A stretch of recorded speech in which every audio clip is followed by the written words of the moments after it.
Tanner, tell me about the Redskins BOGO deal. Man, Paisanos is bringing it big time these days when the Redskins play a game. You can buy a large pizza and get the second large pizza free. I hear all you have to do is put the code Redskins online or on the app and you set. Say it ain't so, buddy. Say it is so. I'm hungry. Coming up on the Santana Moss Show podcast, we talk about Turkey Day and how the Redskins ruined our appetites. And let's see, does a full week of preparation leads to a W for the Colt McCoy Show? One thing I didn't like that the Redskins did was claim Reuben Foster. Did you have to do that? We got picks. Let's see if me and Travis know what we're talking about with these NFL picks. Oh, we definitely know. But one thing we also know is taking L's this week has to do with Santana's pants. And I'm not being dirty, y'all. And the Santana Moss Show starts now. It's a Santana Moss Show. Number 89, hustle all the time.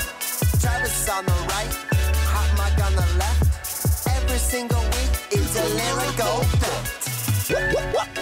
Now I'm ready to go. Santana Moss Show. My man.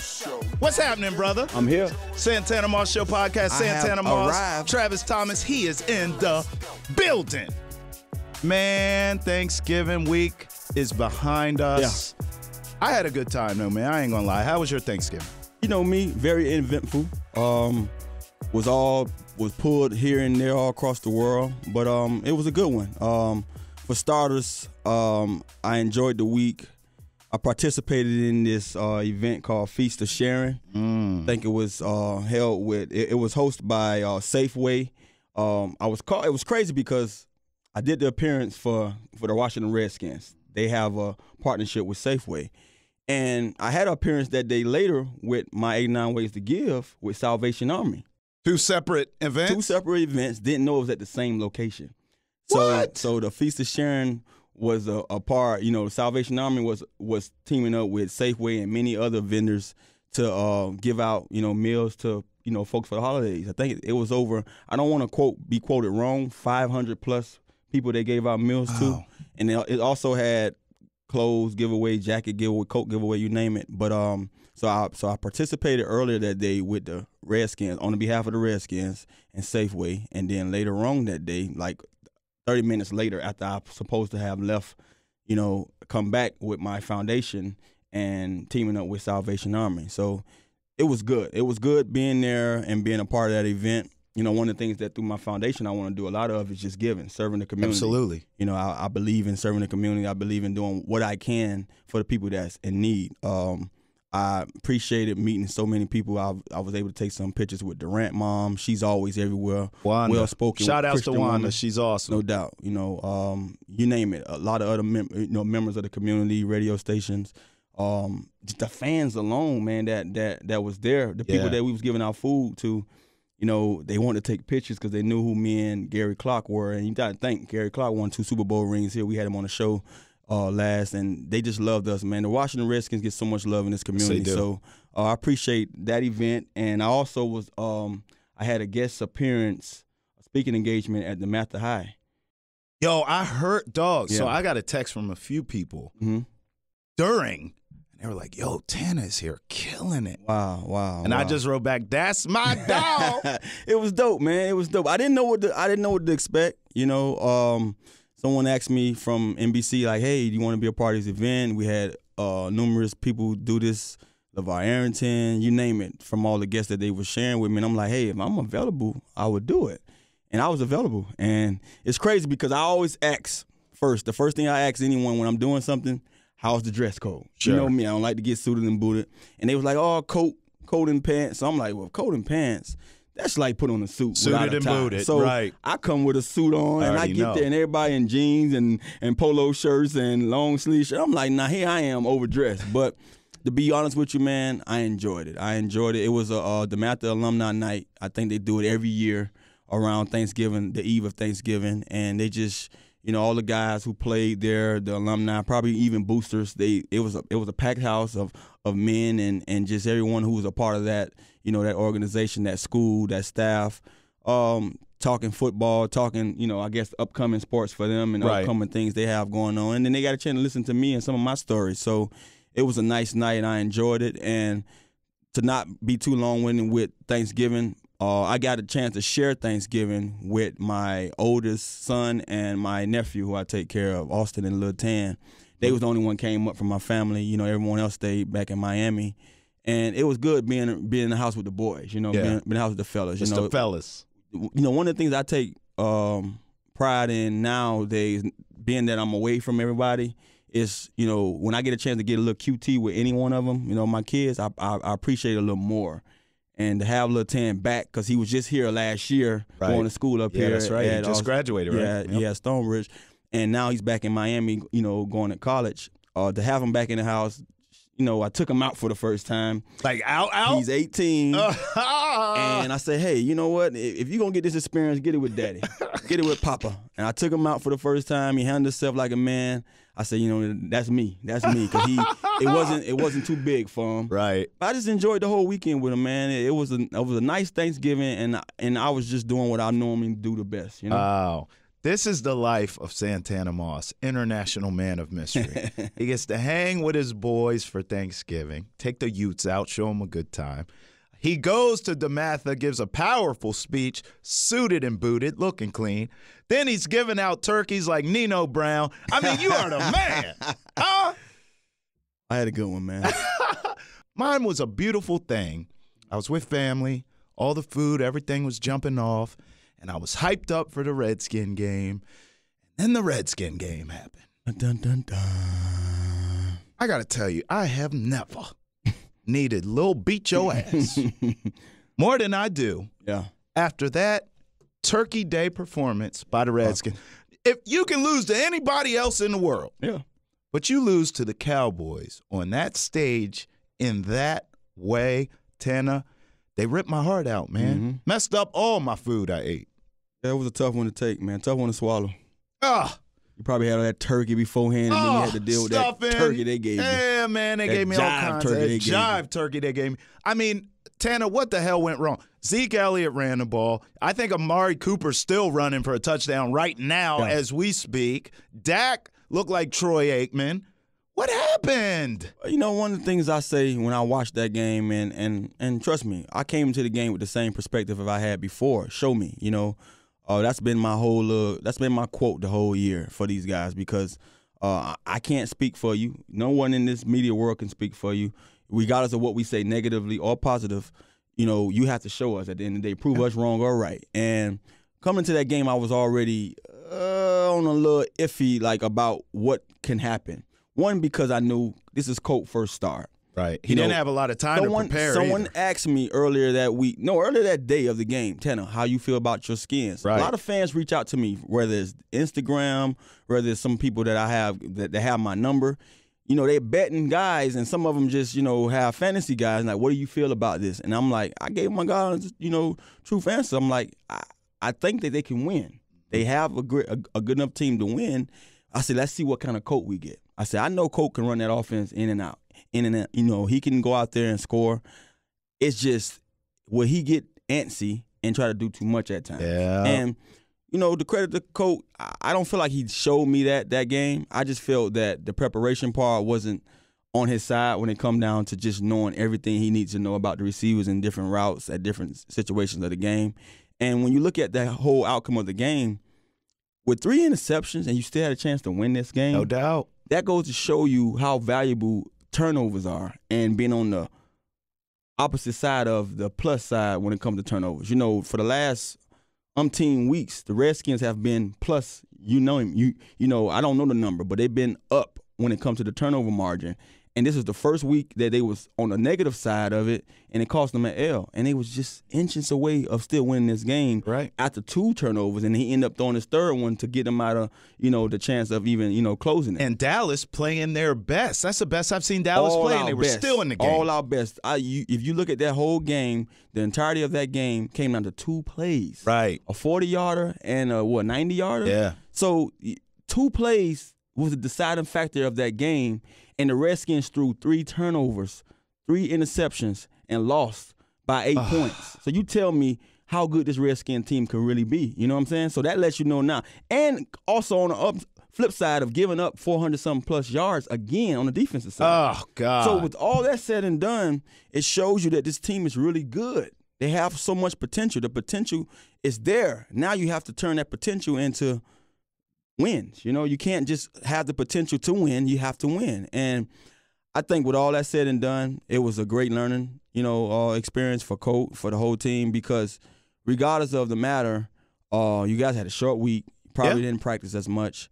I know probably that practice and that preparation part meant a lot in Colts game, because you have to know where those receivers are going to be at. You have to get the feel of some live action around you. Walkthrough is not going to help a guy for his first start, regardless of how well he played when he came in to sub a guy. It's two different situations. And I think with all that said and done, you have to be, still have a little about what your belief is with Colt going on further with these next 5 games.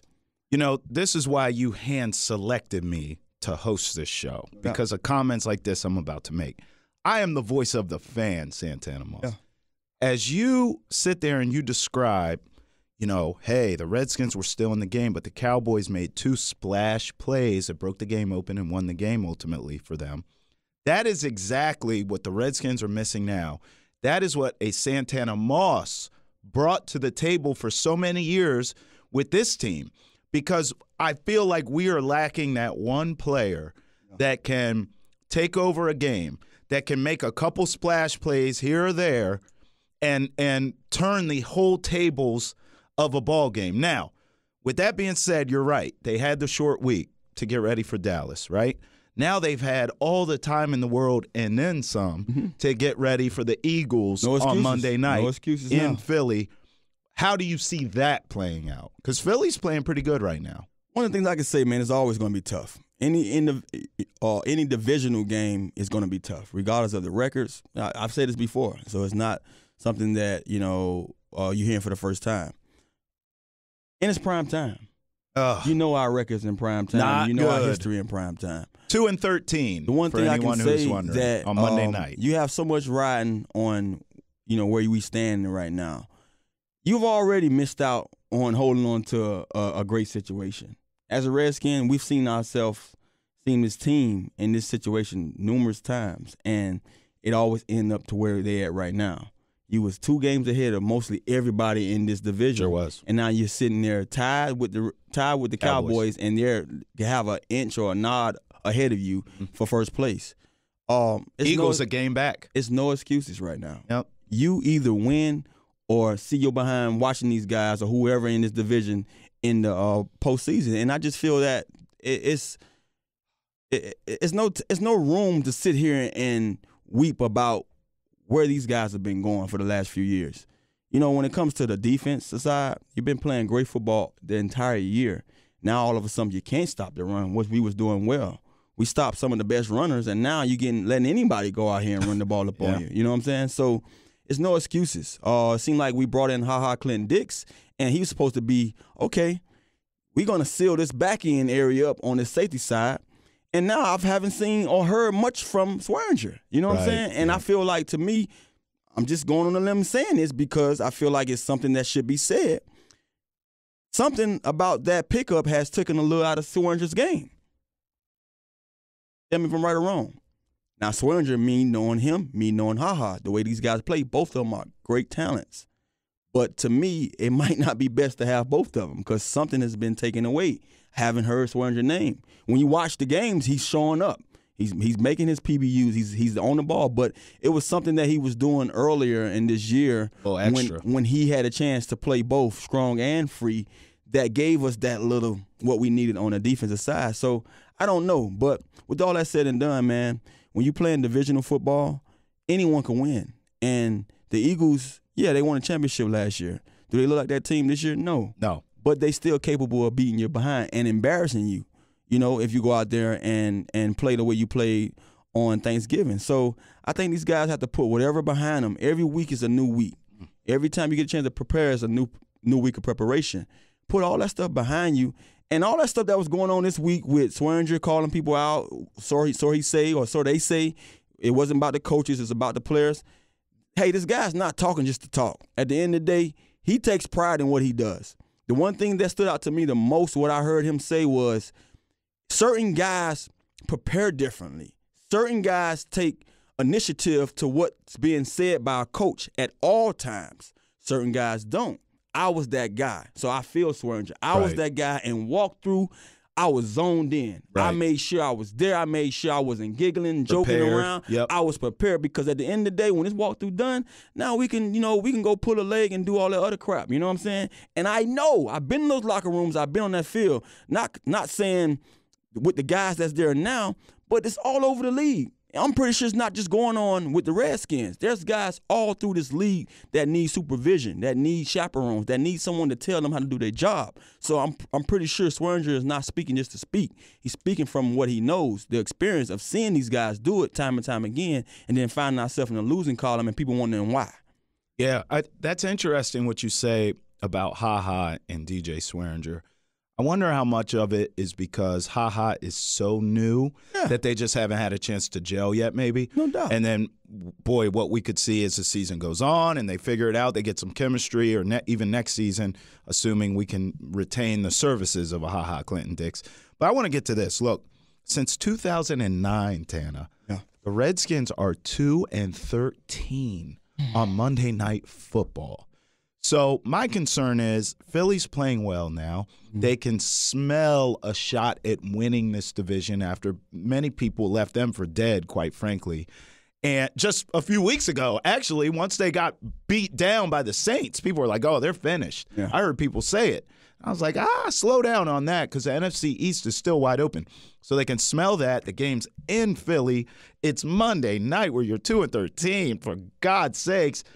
I mean, all this, to me, feels like an Eagles win. But I will say this. If the Redskins lose Monday night, it's not over because the Redskins' schedule is much easier than the Cowboys and the Eagles the rest of the way out, and they will see the Eagles again on the finale here. Stuff get you at. That easy stuff don't mean nothing when you come to the Redskins. Yeah. We've seen these guys close the season out with a 2-something Giants team and lose. That's true. And not make it to the playoffs because of that. So that easy schedule stuff to get you nothing being a Redskin. You have to go up there and show what that thing. These guys need to play with the notion of this matters. Yeah. This situation, this whole circumstance of where we at with our season, it matters. And to credit to them, you can't fault them at all times because they losing so many bodies at times that they don't have enough to go out there and play and even compete on the high level because of the guys that they losing. But at the same time, everybody gets paid to play this game who's on your team. So the next guy up needs to be sharp or needs to be just as good as that guy who's in front of him. So I X all that easy stuff out because I don't believe in it. I don't believe in it. Any given Sunday, even any given Saturday, Thursday, or Monday, whenever we play this game, you can be beaten. And it's been proven time and time again in this league. No doubt about it. All right, so you talked about the defense. Well, obviously, the Redskins feel the same way as you in terms of everyone's running on us all of a sudden. We're giving up all these points now, and we haven't looked the same. They go out and they claim Reuben Foster off of waivers, troubled linebacker. I mean, this guy is just in trouble with Johnny Law Dog every day, it feels like. In fact, he just got arrested for a misdemeanor domestic violence charge just days before this signing. Yeah. What were your thoughts of this? The Redskins. So, everything that they do, whether it's blown out of proportion or whether it should be blown out of proportion, it's a matter. It's a matter that need to be discussed. I look at it like this. I have so many views of this matter and this pickup because I look at it like this. Someone was going to go out there on a limb and claim Reuben. I think Reuben is a valuable player in this league that if playing on a level that we know he can play of and with all this other stuff he got going on around him is put to the side and meaning that he's not involved in it and he's not indicted for anything. He's not even partaining in this stuff that's going on. He can be a great player in this league. He can be one of those guys we talk about time and time again of being one of the better linebackers of this game. What the Redskins did, I believe, is not to fault because at the end of the day, if I'm a team, I'm an organization that is a player of that caliber out there, why not claim him? Why not be the guy to say, let me claim him and let him go through all the different things he had to go through with the league and with, the law enforcement, and see if this stuff that occurred or they say allegedly occurred is really going to be something that he get indicted for. If he has no wrongdoing in this domestic violence case, this new domestic violence case, then we have him and we can do whatever we want to do with him. Now, if he's acquitted from everything again and he's out there, someone else grabbed him, and now you have the player that we should have went out there and claimed myself. I think the Redskins are probably going to get a lot of slack for picking him up because that's what people are going to do. They're going to tell you every negative part about you doing this. But I think when you're a Redskin and you're one of those guys in that situation or that organization that has a chance to pull that trigger, you have to try to do the best for your team. You have to plan for your future. And right now we already know he might not play this year. So they didn't do this for this year. They didn't do this to say, hey, well, this give us a better chance to do what we're doing better and stop the run. Or no, they did this for the future, saying that if this guy acquitted from these charges and there's no really wrongdoing, because we don't really know. We don't know. And I think this matter is so sensitive that you can't sit here and not pay attention to what he's accused for. Domestic violence is something that this league has said we're going to have no tolerance. And that's one of the reasons why San Fran got rid of him, because they said, hey, you've been down this road before, and coming to this season, we told you from all the previous charges you had, we're not giving you an inch to even mess up. And so San Fran was done with him because regardless of what you did, wrong or right, you was arrested. So we're gonna wash our hands with you. The Redskins, I don't think was wrong by it. I think claiming him is just half the battle. You claim him, so if everything goes well, then maybe we can work with you. If it doesn't, then we have to do what's best for our organization, our team, and what the league feels that's best, and probably not, hold you or give you that contract that probably you're going to be, due to be a Redskin member. I think the Redskins and the 49ers are both wrong. And personally, I think the Redskins are wrong because this guy, since being in the league, has not shown anything but he's going to stay in trouble. That's true. The Niners are wrong because he shouldn't even have been drafted. This guy got in trouble, Tana, in college for similar things, and he got in trouble at the combine. He failed. He had cloudy at the combine. Mm-hmm. Then there was a report he slapped a hospital worker during a physical. So to me, if I'm the 49ers, how many more red flags do you need? This guy needs help. He do need help. He needs rehabilitation. But tell me this though. Tell me this, and I understand what you're saying. And I'm all about giving somebody a chance. When I feel like them chances, ran out, then wash your hands with them. How was he able to last as long as he did with Saban? How was he able to go out there and play the kind of football he played with Saban? So I know this guy, Saban, doesn't tolerate none of that stuff. So how was he able to be that player for that team, and then all of a sudden now you into the big world, is all on you. Now you're going through all the stuff you're going through, this turmoil. So to me, that tells me that with the right supervision around the right kind of guys, which are nothing but Alabama guys here, he can be held accountable a little different. He probably can be a different dude. And trust me, at the end of the day, if you did it, that's who I got to look at you as. I can't turn my multiple times. Exactly. If it says your name on it, that's all I know. Yeah. That's how I got to see you. So some of that stuff you got to say, yeah, you did it, bro. So we got to, we got to pay attention to it, close attention to it. But do you tell me this? You don't give somebody a second or even third chance? This feels like a 10th. And I'll tell you this, too, to your point. One thing I don't want to do as a pro and as a grown-ass man is babysit another pro and another grown-ass man. So if this guy has to be supervised every second of his life, I wouldn't want a part of him as an organization. But to me, Tana, It's bigger than the Redskins. It's bigger than the Niners. This goes back to the NFL. You look at this league, you can't even look at a quarterback without getting a flag, right?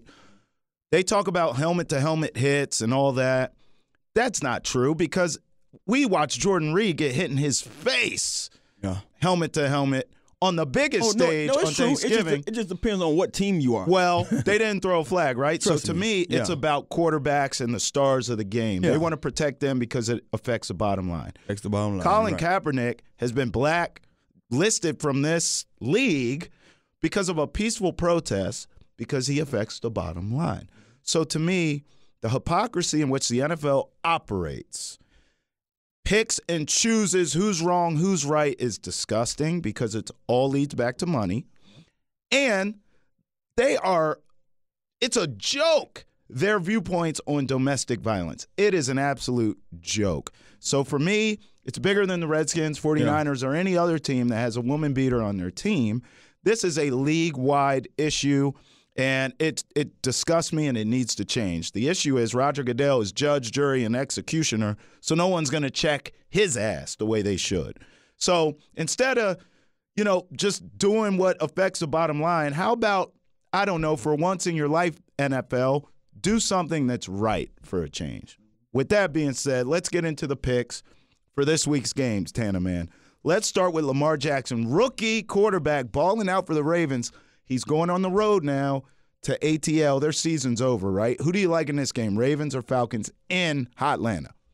Not knowing if Lamar's going to be the guy or not, I'm going to go Ravens still because I feel like the Ravens has been winning regardless of what Lamar has been doing. The defense has stood up to the test of time, and they've been the one focal point on that team that you can always be sure about coming into every game. So the Ravens get my nod.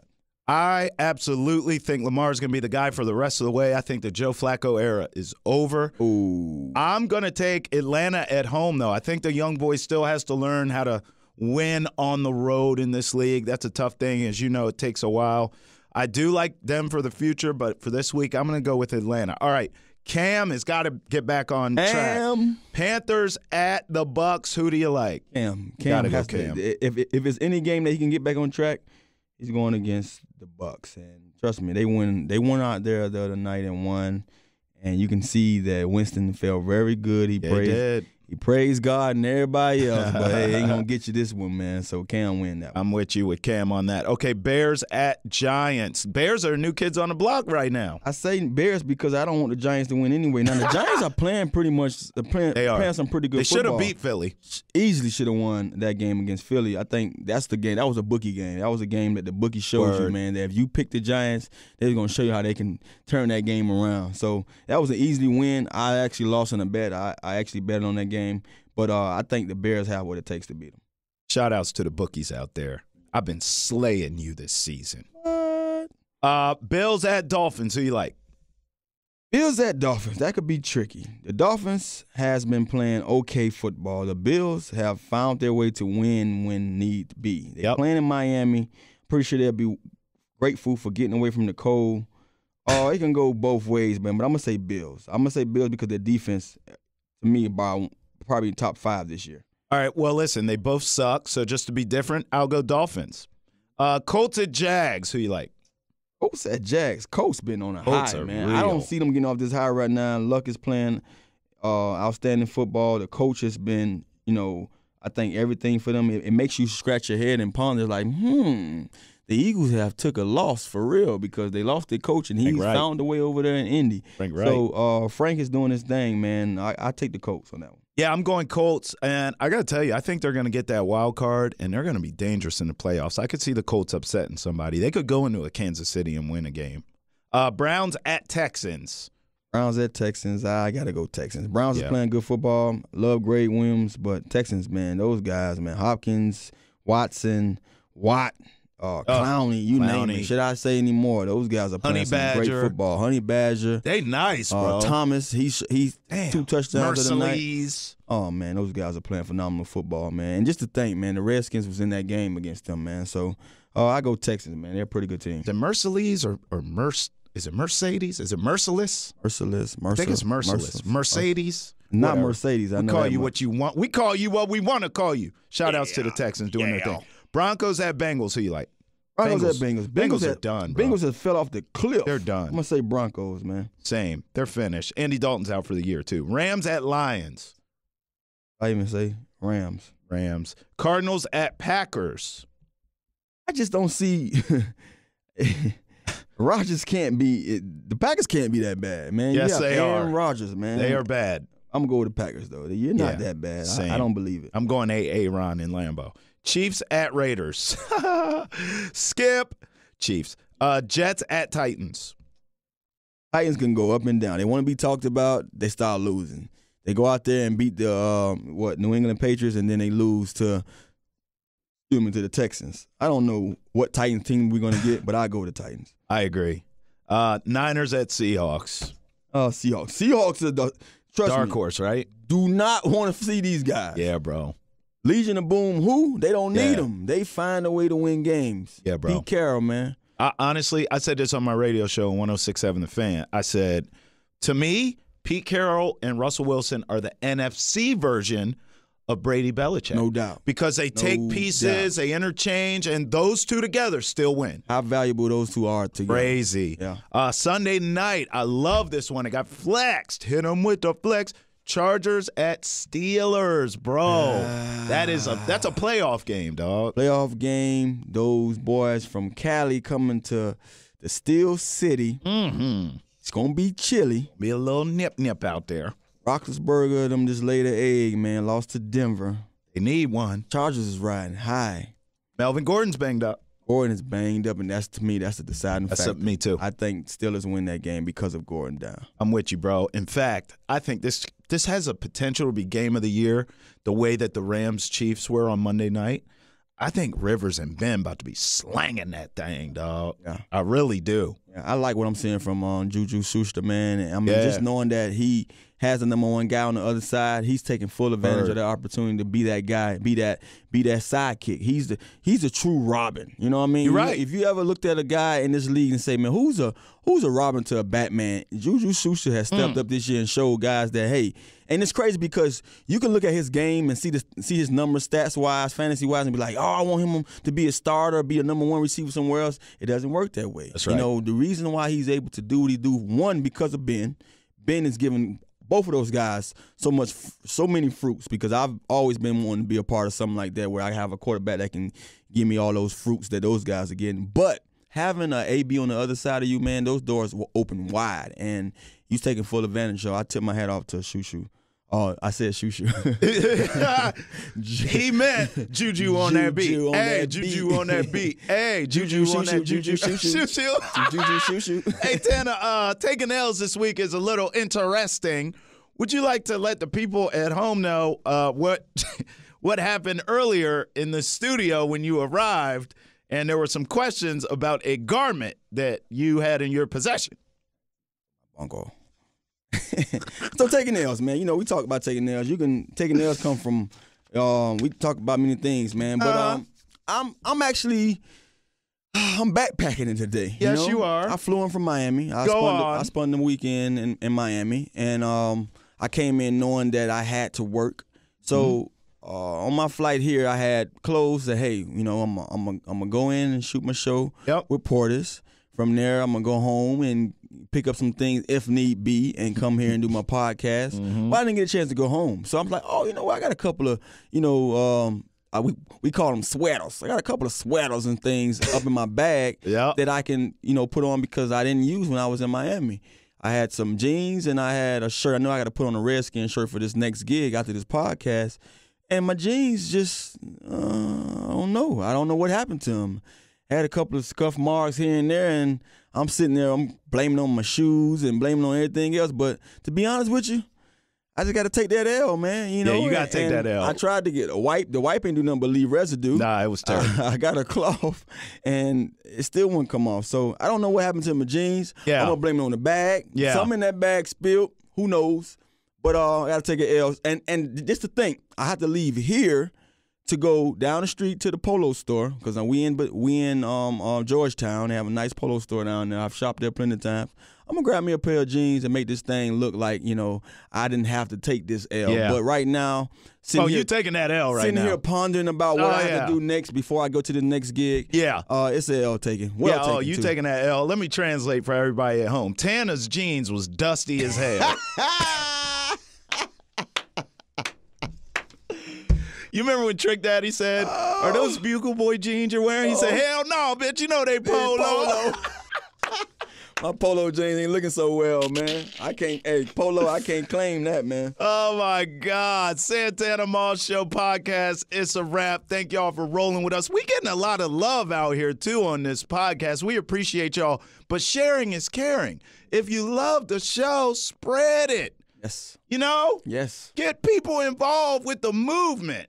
What do you think? Love you.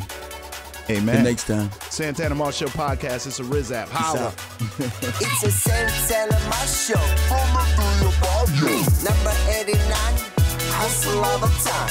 Travis on the right, hot mic on the left. Every single week, it's a lyrical fact.